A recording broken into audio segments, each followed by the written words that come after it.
Israel Iran যুদ্ধ থেমে গেলেও উত্তাপ কমেনি।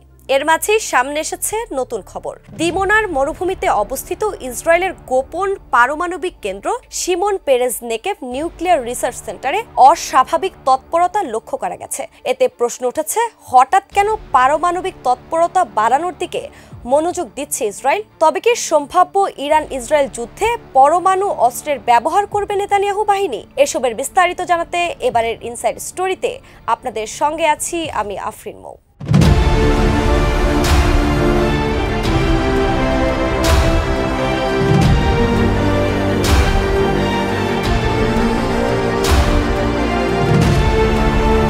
13 জুন 2025 ভোরে ইরানের বিভিন্ন এলাকায় ব্যাপক হামলা চালায় ইসরায়েল। অপারেশন রাইজিং লায়ন নামের এই অভিযানের মূল লক্ষ্য ছিল তেহরানের পারমাণবিক কর্মসূচিকে পঙ্গু করা। তবে ইসরায়েল কতটা সফল হয়েছে তা স্পষ্ট না হলেও টানা 12 দিনের সংঘাত শেষে কার্যকর হয় যুদ্ধবিরতি। এরপর থেকে দুই পক্ষই একাধিকবার হুমকি ধামকি দিলেও সরাসরি আর সংঘাতে জড়ায়নি। এর মধ্যে আন্তর্জাতিক গণমাধ্যমের শিরোনাম হয়েছে ইসরায়েলের গোপন Shimon Peres Negev Nuclear Research Center, যা ডিমোনা পারমাণবিক কেন্দ্র নামেই বেশি পরিচিত। স্যাটেলাইট চিত্রে দেখা গেছে কেন্দ্রটিতে নতুন স্থাপনার নির্মাণ কাজ চলছে। ব্যাপক খনন কাজ ও অবকাঠামো উন্নয়নও লক্ষ্য করা গেছে। বিশেষজ্ঞদের ধারণা, এখানে হয়তো নতুন একটি হেভি ওয়াটার রিঅ্যাক্টর নির্মিত হচ্ছে, যা প্লুটোনিয়াম উৎপাদনে ব্যবহার করা হতে পারে। আবার কেউ কেউ বলছেন এটি ওয়ারহেড সংযোজন কেন্দ্র হিসেবেও করে উঠতে পারে। তবে এই কেন্দ্রের কার্যক্রম সবসময় রহস্যে ঢাকা। এ বিষয়ে মুখে কুলুপ এঁটেছে নেতানিয়াহু প্রশাসন। গণমাধ্যমের তথ্য অনুযায়ী ডিমোনা কেন্দ্রটি 1960-এর দশক থেকে ইসরায়েলের তথাকথিত পারমাণবিক অস্পষ্টতার নীতির অংশ হিসেবে বিবেচিত। এখানকার গবেষণা ও উৎপাদনের বিষয়ে কখনোই প্রকাশ্যে কিছু স্বীকার করেনি ইসরায়েল। 2021 সালে শুরু হওয়া বিশাল খনন প্রকল্পের সর্বশেষ অগ্রগতি 2025 সালের জুলাইয়ের স্যাটেলাইট ছবিতে স্পষ্ট ধরা পড়েছে, যেখানে ঘন কংক্রিট দেয়াল, ভূগর্ভস্থ স্তর এবং ক্রেন ব্যবহার সহ নতুন স্থাপনার আকার দেখা গেছে। বিশ্লেষকদের মতে এসব ইঙ্গিত দিচ্ছে যে ইসরায়েল এখনও তার পারমাণবিক সক্ষমতা আধুনিকায়ন ও সম্প্রসারণ করছে। ইসরায়েলের এ ধরনের কর্মকাণ্ডে আন্তর্জাতিক মহলে ঘুরপাক খাচ্ছে নানা প্রশ্ন। এরই মধ্যে সেই উত্তাপে নতুন মাত্রা যোগ করেছে ইরানের নাতানজ ইউরেনিয়াম সমৃদ্ধকরণ স্থাপনা থেকে কুলিং সিস্টেমগুলো সরিয়ে ফেলার খবর। মার্কিন পারমাণবিক বিশেষজ্ঞরা সতর্ক করেছেন, এটি হয়তো ইসরায়েলের সম্ভাব্য নতুন হামলার প্রস্তুতির ইঙ্গিত। তবে অন্য একাংশের মতে এই পদক্ষেপ আসলে তেহরানের পারমাণবিক অবকাঠামো রক্ষার কৌশল। ইসরায়েল ইরান সংঘাত নিয়ে বিশ্লেষকরা বলছেন এর সংঘাত থেমেছে সাময়িকভাবে, তবে যুদ্ধ নয়। যুক্তরাষ্ট্রের প্রেসিডেন্ট ডোনাল্ড ট্রাম্প সহ অনেকেই একে বলছেন যুদ্ধবিরতি, কিন্তু কোনো চুক্তি নেই, আনুষ্ঠানিক বৈঠক নেই। এমন পরিস্থিতিতে মুখে মুখে যুদ্ধবিরতির কথা শুনলে বিশ্বাস করা দায় হয়ে যায়, কারণ আনুষ্ঠানিক যুদ্ধবিরতির চুক্তি ডিঙিয়ে বিশ্বে বহু যুদ্ধ নতুন করে শুরু হওয়ার নজির আছে। বিশেষজ্ঞদের মতে দুটি পথ খোলা আছে।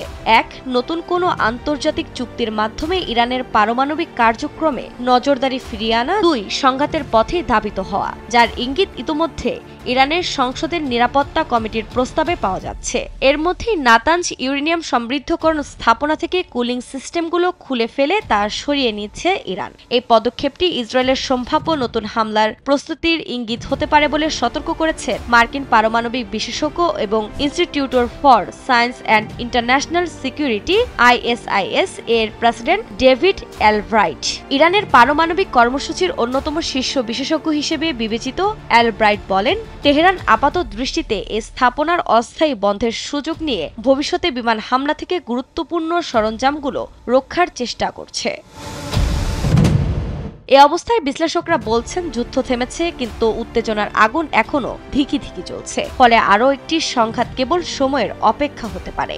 বিশ্লেষকদের মতে বর্তমান পরিস্থিতি বিবেচনায় ইসরায়েল ও ইরান আবারও যুদ্ধে জড়াতে পারে। তবে সেই যুদ্ধে ইসরায়েল পারমাণবিক অস্ত্র ব্যবহার করবে কিনা সেটিই এখন বড় প্রশ্ন। একই সঙ্গে ইরান কিভাবে প্রতিক্রিয়া জানাবে সেদিকেও দৃষ্টি সবার। যদিও বিশেষজ্ঞরা মনে করছেন এই মুহূর্তে পারমাণবিক অস্ত্রের ব্যবহারের মতো পদক্ষেপ নেওয়ার সম্ভাবনা খুবই কম।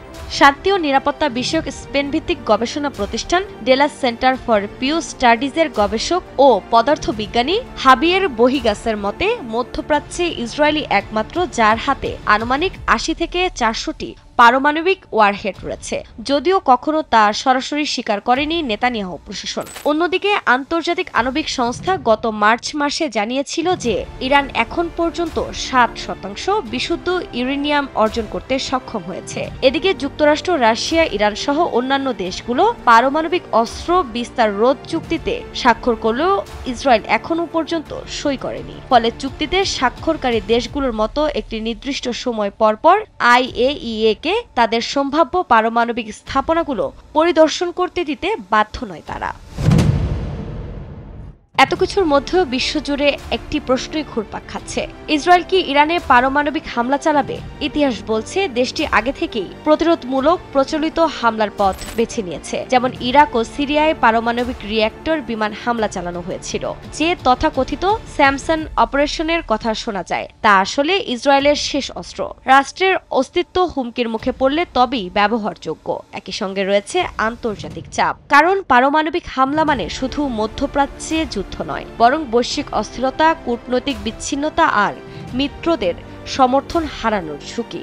বিশ্লেষকরা মনে করছেন পারমাণবিক নয়, বরং সাইবার আক্রমণ, গোপন নাশকতা আর লক্ষ্যভিত্তিক বিমান হামলাই আসন্ন যুদ্ধে ইরানের বিপক্ষে ইসরায়েলের মূল কৌশল হিসেবে থাকবে। আর গোপন পারমাণবিক কেন্দ্র শিমন পেরেজ নেকেভ নিউক্লিয়ার রিসার্চ সেন্টারে অস্বাভাবিক তৎপরতার কারণ ইরানকে ভয় দেখানো। সব মিলিয়ে এখনই পারমাণবিক হামলার ঝুঁকি নেই। তবে ইরান যদি তাদের পারমাণবিক কার্যক্রমে আরও এক ধাপ এগোয়, তাহলে মধ্যপ্রাচ্যের আকাশ আবারও অস্থির হয়ে উঠতে পারে, এমনটাই আশঙ্কা বিশ্লেষকদের।